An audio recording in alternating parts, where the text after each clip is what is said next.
ये जो मामला है बहुत बड़ा और जघन्य अपराध है। उसी तत्परता से इस मामले में पहले दिन से पुलिस ने कार्रवाई करी है। 9 लोगों को इसमें अरेस्ट कर लिया गया है। महिला और जो नाबालिग बच्चे थे उनको तक नहीं छोड़ा है। तो हम इस जघन्य अपराध में किसी को नहीं छोड़ेंगे।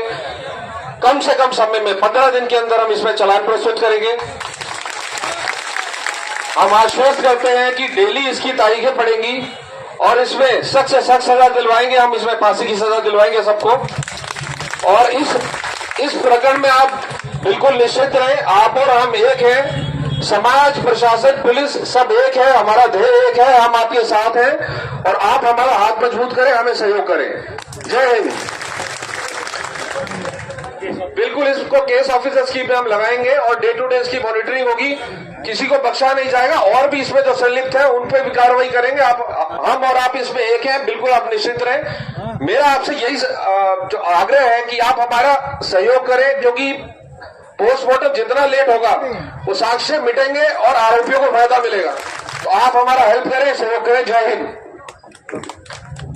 इस बात पे आप लोग सहमत हो या नहीं हो?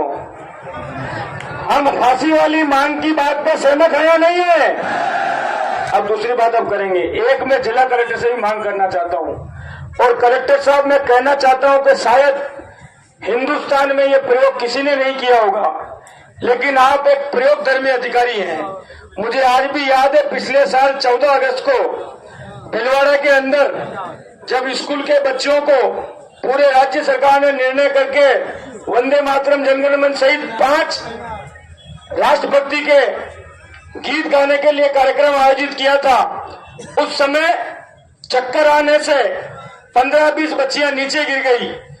उसी वक्त भीलवाड़ा के जिला कलेक्टर ने मेरे सामने सीएमएचओ को बुला के इस बात का निर्देश दिया कि भीलवाड़ा जिले की स्कूल में पढ़ने वाला एक भी बच्चा या बच्ची, उसकी मुझे डिटेल हेल्थ रिपोर्ट मेरे टेबल के ऊपर चाहिए कि क्या इसकी ये हालत है या नहीं है, कि वो उसके अंदर ब्लड कितना है, उसको कोई गंभीर बीमारी तो नहीं है, और उसके बाद अगर किसी के कोई गंभीर बीमारी होगी तो उसका डीएमएफटी के माध्यम से अलग से इलाज कराऊंगा।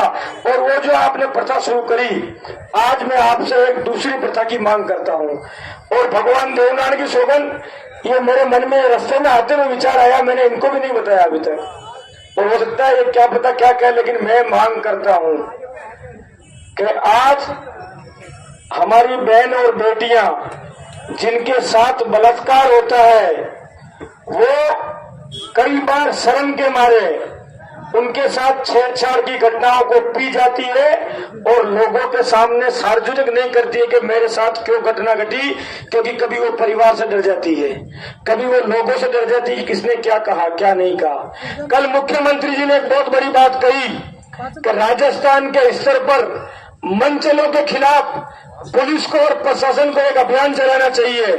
आज मैं आपसे कहता हूं, आप एक प्रयोग शुरू करिए, क्योंकि जो बच्चियां स्कूल जाती है, हम जब भी सुनते हैं तो बलात्कार की घटनाओं में फला स्कूल के वहां पर गैंगरेप हो गया, फला स्कूल के वहां पर छेड़छाड़ हो गई, फला बच्ची वहां पर गई उसके साथ हो गई, वो बहुत सी छेड़छाड़ की घटनाओं को पी जाती है।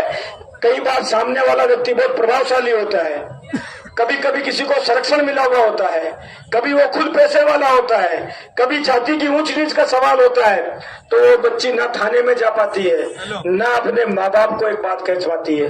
मैं आपसे कहना चाहता हूँ कि आप एक नई शुरुआत करोगे। हर जो स्कूल है बच्चियों की, लड़कियों की स्कूल, उसमें एक शिकायत पेटिका जिसका ताले की चाबी संबंधित थाने के अंदर हो, हर स्कूल के अंदर आप उस पेटी को रखवाओ और उसके ऊपर बच्चों को जागरूक करो कि बेटा अगर तुम्हें कोई छेड़ता है, चाहे वो स्कूल का अध्यापक ही क्यों नहीं हो, अगर कोई तुम्हारे साथ गलत व्यवहार करता है, कोई स्कूल से बाहर निकलते अंदर आते हुए तुम्हें मनचला छेड़ता है, तो तुम एक काम करना बेटा, वो चिट्ठी कलेक्टर के नाम पे लिख के उसको उस सीलबंद लिफाफे के अंदर डाल देना, जिसको पुलिस के अलावा कोई नहीं खोलेगा। और पुलिस ये सुनिश्चित करेगी कि जब तक जांच के बाद साबित नहीं हो जाता है कि दोषी कौन है, तब तक प्रार्थियों का नाम कभी जाहिर नहीं होगा। अगर आप ये शुरुआत करेंगे तो पूरे राजस्थान के लोग आपको इस बात के लिए याद करेंगे कि कल मुख्यमंत्री ने कहा, आज यहाँ पर 36 कौम के लोग बैठे हुए हैं और शायद सबके मन में ये भावना है कि हमारी बेटियां सुरक्षित रहनी चाहिए।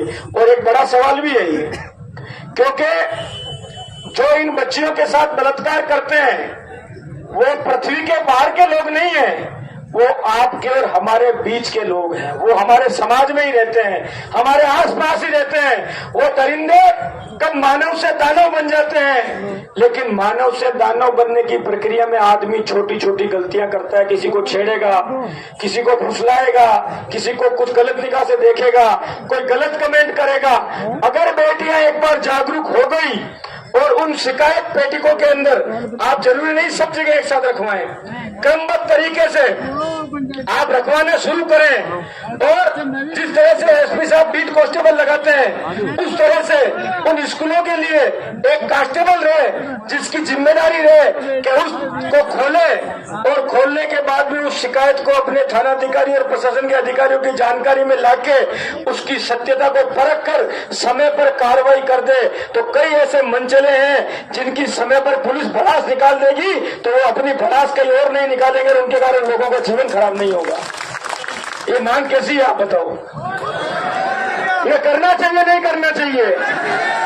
अब मैं आपसे पूछूंगा सर, ये करना चाहिए नहीं करना चाहिए? बहुत अच्छा सुझाव है और 15 अगस्त के पहले सभी स्कूलों में ये बेटियां लगा दी जाएंगी। बहुत धन्यवाद।